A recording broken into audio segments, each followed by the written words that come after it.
Lucifer की कहानी ये तो इतिहास की सबसे मशहूर और दिलचस्प कहानियों में से एक है। ये कहानी है बगावत की, महत्वाकांक्षा की और ऊपर से इतनी बड़ी गिरावट की जो आज तक हजारों साल बाद भी लोगों को सोचने पर मजबूर कर देती है। लूसीफर, जिसका नाम है लाइट ब्रिंगर, कभी भगवान के सबसे प्यारे और खूबसूरत एंजल में से एक था। कहते हैं कि वो आसमान का सबसे चमकदार सितारा था, एक ऐसा जीव जो पूरी तरह से रोशनी और ज्ञान से बना था। लेकिन लूसीफर की यही खूबी उसकी बर्बादी का कारण बनी। घमंड और ताकत की भूख ने उसे अंदर ही अंदर खाना शुरू कर दिया और उसने भगवान को चुनौती देने की हिम्मत कर दी।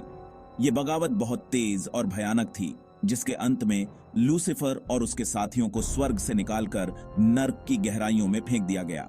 इस गिरावट ने लूसीफर को एक चमकदार एंजल से बुराई का प्रतीक बना दिया, जिसे हमेशा के लिए शैतान यानी कि डेविल के नाम से जाना जाने लगा। लूसीफर की कहानी की शुरुआत ईसाई धर्म से नहीं हुई थी। इसकी जड़ें तो हमें मेसोपोटामिया के प्राचीन मिथकों में मिलती हैं, जहां कहा जाता है कि भगवान अनु ने अपने बागी बेटे कुमारबी को धरती पर गिरा दिया था। ठीक उसी तरह ग्रीक मिथक में प्रोमेथियस, जिसने देवताओं से आग चुराकर इंसानों को दे दी थी, उसकी कहानी भी हमें लूसीफर की कहानी की याद दिलाती है, जहां बगावत और दिव्य सजा को दिखाया गया है। सदियों से इस गिरे हुए एंजल की कहानी को बार बार सुनाया और दोहराया गया है, और हर बार अलग अलग संस्कृतियों के बदलते मूल्यों और विश्वासों के साथ ये कहानी भी ढलती गई है। जॉन मिल्टन की मशहूर कविता पैराडाइज लॉस्ट से लेकर टीवी सीरीज लूसीफर में एक आकर्षक नाइट क्लब के मालिक के रूप में लूसीफर को दिखाया गया है। ये गिरा हुआ एंजेल आज भी लोगों को अपनी कहानी से बांधे रखता है और उन्हें प्रेरित करता है। लूसीफर आज पॉपुलर कल्चर का एक जाना पहचाना चेहरा बन गया है, जो हमें क्लासिक साहित्य से लेकर ब्लॉकबस्टर फिल्मों और टीवी शोज तक हर जगह दिखाई देता है। उसे अक्सर एक आकर्षक और चालाक शख्सियत के रूप में दिखाया जाता है, एक ऐसा चार्मिंग डेविल जिसके पास शरारती सेंस ऑफ ह्यूमर होता है। याद कीजिए दी डेविल्स एडवोकेट फिल्म में अल पचीनो के किरदार जॉन मिल्टन को, जो करिश्माई तो था लेकिन खतरनाक भी था, या फिर नेटफ्लिक्स की सीरीज लूसीफर में टॉम एलिस के किरदार लूसीफर मॉर्निंग स्टार को, जो चार्मिंग होने के साथ साथ शरारती भी था।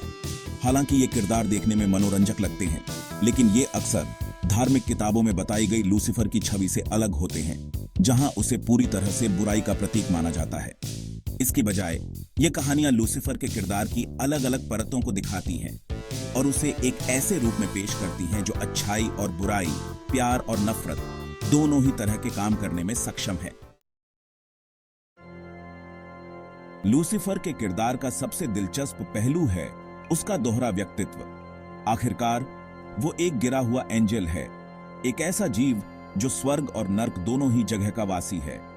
इसी द्वंद्व को साहित्य और कला में अक्सर दिखाया जाता है, जहां लूसीफर को एक ऐसे व्यक्ति के रूप में पेश किया जाता है जो अपने पुराने गौरव और अपने वर्तमान दंड के बीच फंसा हुआ है। कुछ लोग लूसीफर को एक दुखद चरित्र के रूप में देखते हैं, जो कभी एक महान व्यक्ति था लेकिन अपने ही घमंड और महत्वाकांक्षा की वजह से बर्बाद हो गया। वहीं कुछ लोग उसे एक ऐसे चरित्र के रूप में देखते हैं जो बहुत ही जटिल है और जो बहुत प्यार और अकथनीय क्रूरता दोनों ही करने में सक्षम है। यही अस्पष्टता ही लूसीफर को इतना आकर्षक बनाती है। वो अच्छे और बुरे के बारे में हमारे सीधे साधे विचारों को चुनौती देता है और हमें खुद का और अपने आसपास की दुनिया का सामना करने के लिए मजबूर करता है, जहां अच्छाई और बुराई दोनों ही मौजूद हैं। भाग 5, लूसीफर के इरादे। आखिर उसने बगावत क्यों की? लूसीफर ने भगवान के खिलाफ बगावत क्यों की? इसके पीछे के कारणों पर आज भी बहुत बहस और अटकलें लगाई जाती हैं।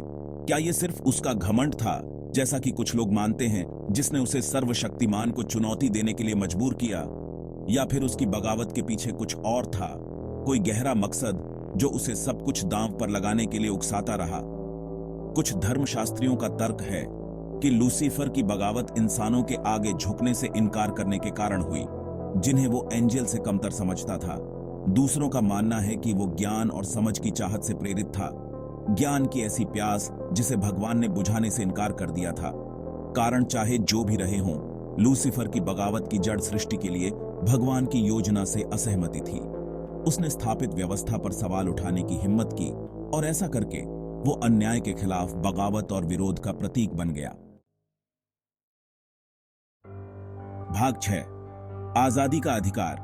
क्या इंसानों को लूसीफर का तोहफा मिला? लूसीफर की कहानी की एक सबसे दिलचस्प व्याख्या यह है कि वो कोई खलनायक नहीं बल्कि एक मुक्तिदाता था।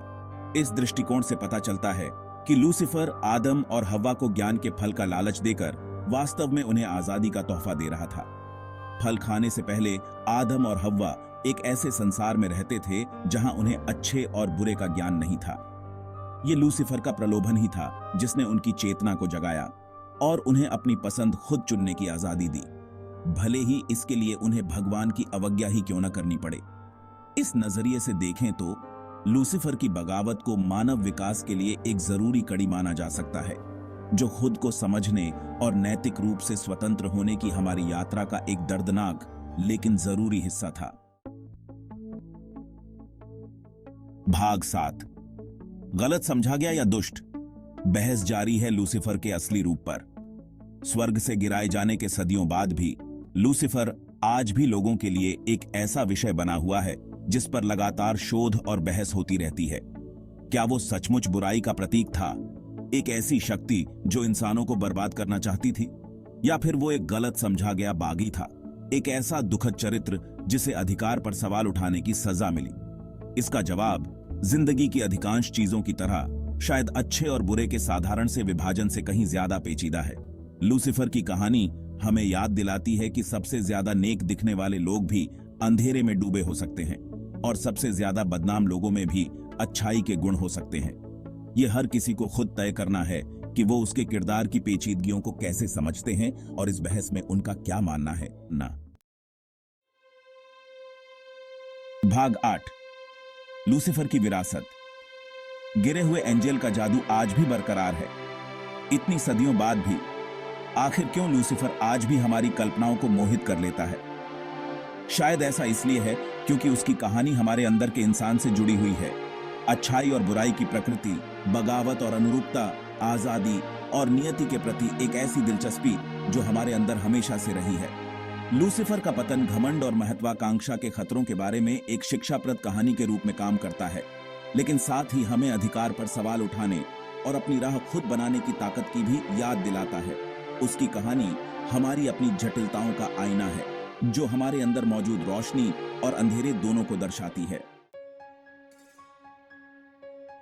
भाग 9 अच्छाई और बुराई से परे, शैतान में इंसानियत तलाशना। अपनी राक्षसी छवि के बावजूद लूसीफर की कहानी हमें आखिरकार ये याद दिलाती है कि सबसे ज्यादा बदनाम लोगों में भी इंसानियत की एक चिंगारी जरूर होती है। आखिरकार वो कभी एक एंजल था जो प्यार, करुणा और सहानुभूति जैसे गुणों से भरा हुआ था। यही इंसानियत, अच्छाई और बुराई दोनों करने की क्षमता लूसीफर को इतना आकर्षक और स्थायी चरित्र बनाती है।